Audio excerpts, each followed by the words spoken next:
Bonjour bien-aimés dans le Seigneur Jésus-Christ, que le Seigneur vous bénisse. C'est de la part de votre humble serviteur, élève évangélisateur, Eddy Chancellement Kélébé. Aujourd'hui, nous commençons avec notre émission que nous intitulons Chrétiens en éveil. Je réitère, Chrétiens en éveil. Pourquoi est-ce que nous avons choisi ce nom? Il y a une parole qui dit, la parole de Dieu dirais-je, nous dit, veillez et priez car vous ne savez à quel moment l'époux viendra. Et nous avons tiré le mot veiller. Un chrétien doit veiller, raison pour laquelle nous avons pris chrétien en éveil. Un chrétien qui ne veille pas, c'est un chrétien qui ne prend pas soin de sa vie spirituelle. Donc il y a plusieurs manières de veiller. Donc le chrétien doit être capable de faire. Dirais-je, un chrétien qui ne marche pas dans la veillance, c'est un chrétien qui ouvre lui-même ses portes. Alors nous commençons avec un thème qui est très simple, qui est très important, qui est vraiment important dans la vie d'un enfant de Dieu, que nous intitulons les 7 points pour cultiver la sagesse tous les jours. Alors nous allons parler de ces 7 points. 7 points pour cultiver la sagesse tous les jours. Mais de jour en jour, nous allons entamer chaque point pour que le peuple de Dieu soit nourri. Pourquoi les 7 points pour cultiver la vie de tous les jours? Vous savez que la sagesse, c'est la plus grande des choses qu'un chrétien doit rechercher dans sa vie spirituelle. Un chrétien qui vit en manque de sagesse, c'est un chrétien qui est exposé. Et nous voyons que lorsque Dieu a demandé à Salomon, que pourrais-je te donner? Salomon a demandé de la sagesse. Quelque chose que beaucoup ignorent aujourd'hui. Et lorsqu'on demande à plusieurs chrétiens, que veux-tu que le Seigneur te donne? Beaucoup disent de l'argent, des biens, dirais-je, des richesses. Nous oublions la base et nous oublions le fondement de la spiritualité. J'aimerais te dire une chose, bien-aimé, que le fondement de la spiritualité, c'est premièrement ton mental. Dès que tu n'es pas fiable dans le spirituel au niveau de la sagesse, ou dirais-je de l'intelligence, tu ne peux pas aller loin.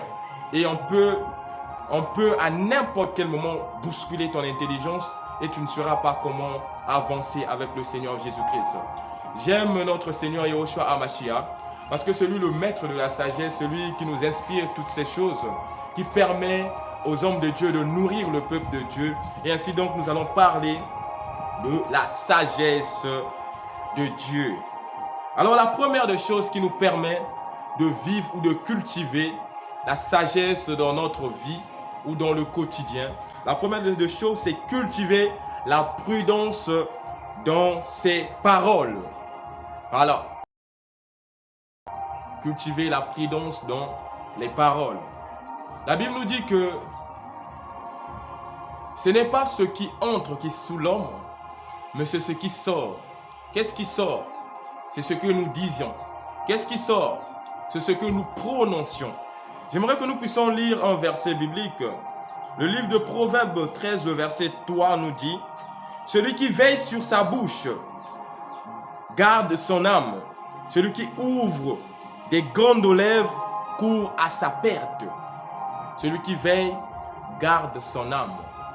L'âme vit aux dépens de ce que nous sortions. L'âme vit aux dépens de l'abstinence des choses mauvaises que nous sortons. Si dans ta bouche, dirais-je, sort des choses qui ne nourrissent pas l'âme, tu dois savoir que ton âme périra. Raison pour laquelle il est demandé aux chrétiens d'être lents à parler et d'être prompt à écouter. Un chrétien doit beaucoup plus écouter que de parler. Une personne qui ne sait pas écouter, qui n'est pas lent à parler, mais qui est léger, au niveau du langage, dirais-je, c'est un chrétien qui est exposé à plusieurs dangers. Ce n'est pas ce qui entre qui est sous l'homme, mais ce qui sort. Ce qui sort peut être quelque chose de blessant. Ce qui sort peut être quelque chose de mauvaise. Ce qui sort peut être quelque chose qui va gaspiller l'image de quelqu'un ou bien qui va gaspiller ton propre image. Et tu verras que c'est cette chose qui va bloquer ta vie. Vous allez remarquer qu'une personne qui ne parle pas beaucoup Même les gens auront peur de lui parce que les gens ne maîtrisent pas réellement qu'est-ce que cette personne veut. Mais lorsque une personne te fait du mal, tu ne parles pas, il va beaucoup se questionner. Qu'est-ce qu'il me prépare? Qu'est-ce que cette personne me prépare? Est-ce une bonne chose? Est-ce une mauvaise chose? Quand tu gardes ton silence, la personne se met dans beaucoup de questionnements. Mais quand tu commences à te râler, beaucoup parler, dire n'importe quoi, là, tu t'exposes toi-même parce que tu donnes tu donnes la fuite à tes adversaires ou dirais-je à ton ennemi. J'aimerais aller plus loin à faire comprendre à un enfant de Dieu que, vous savez, il est parfois important de ne pas parler. Que ce soit nos projets, que ce soit ce que nous entreprenons dans la vie quotidienne. Parfois, il est important de ne pas parler. Parce que même le diable écoute nos prières. Même les diables écoutent nos projets. Quand tu fais sortir ton projet, le diable aussi prend des armes pour pouvoir te controverser ou pouvoir te bloquer. Mais quand cela est dans ton cœur, tu as un projet tu as un projet que tu as dans ton cœur ou dirais-je dans tes pensées, tu restes silencieux et que lorsque tu emploies cela, même le diable est étonné. Mais si nous mettons des barrières dans notre vie, c'est parce que nous prononçons et c'est parce que nous exposons nos problèmes nous-mêmes. Alors la leçon à retenir, c'est quoi? C'est que nous devons cultiver la sagesse dans nos paroles. Parce que ne pas parler ne suffit pas. Mais lorsque nous parlons, c'est que nos paroles doivent produire de la sagesse. Nos paroles doivent emmener à ceux qui nous écoutent à comprendre et à bénéficier de quelque chose de bien. Nous devons dire que les chrétiens, c'est l'image de Christ. Et lorsque nous voyons le langage de Christ n'était pas blessant. Christ parlait avec autorité et avec aisance, à tel point qu'il ramenait les gens à comprendre qu'est-ce qu'il voulait réellement dire dans toute sa aisance. Un enfant de Dieu ne doit pas se limiter à ne pas parler, même si on dit que ce n'est pas ce qui sort, ce n'est pas ce qui entre qui soulève, mais ce qui sort. Nous ne devons pas nous dire que je ne parle pas, je m'arrête à ne pas parler. Nous devons être aussi là à contrôler ce qui sort de notre bouche. Et j'aimerais dire que ce n'est pas ce qui se présente devant toi qui doit changer ton attitude. Parce que nous voyons plusieurs chrétiens changer d'attitude au dépend des faits ou des actes qui se présentent devant eux. Tu es chrétien, tu n'es pas chrétien pour tes frères, tu n'es pas chrétien pour ton pasteur, tu n'es pas chrétien pour tes sœurs ou dirais-je pour la société, tu es chrétien premièrement pour toi-même. Parce que si tu es chrétien, c'est pour que tu sauves ton âme. Exemple laquelle tout ce que tu dois faire ou tout ce que tu pourras faire ne doit pas être au dépend de ce qui se présente devant toi, mais doit être au dépend de la nature que Dieu a mis au-dedans de toi. Nous sommes des chrétiens, nous sommes à l'image de Christ, donc tout ce que nous devrions faire doit être à l'image de Dieu, non pas selon ce que les hommes veulent.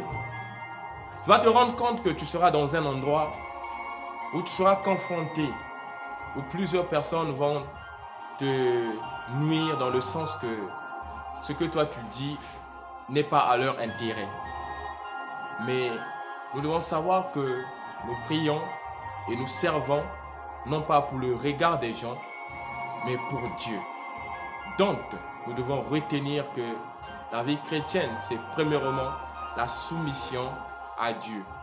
La soumission à Dieu te permettra de cultiver la sagesse dans tes paroles, te permettra de vivre une vie de soumission et permettra d'avoir la prudence dans tes paroles. Que le Seigneur te bénisse, que le Seigneur t'aide à comprendre le fond de ce message et la pensée exacte de Dieu à travers cette brève vidéo, et que Dieu vous comble de bénédictions, de joie et de paix, qu'il ne cesse de nourrir vos cœurs et vos âmes afin que tous nous puissions remporter le prix de la vocation céleste. Tel est le but de cette émission, tel est le but de notre soumission à Dieu et tel est le but de la servitude que nous avons envers notre Seigneur Jésus-Christ. Que le Seigneur vous bénisse à jamais. Soyez bénis parce que Dieu est merveilleux. Abonnez-vous parce que Dieu est extraordinaire.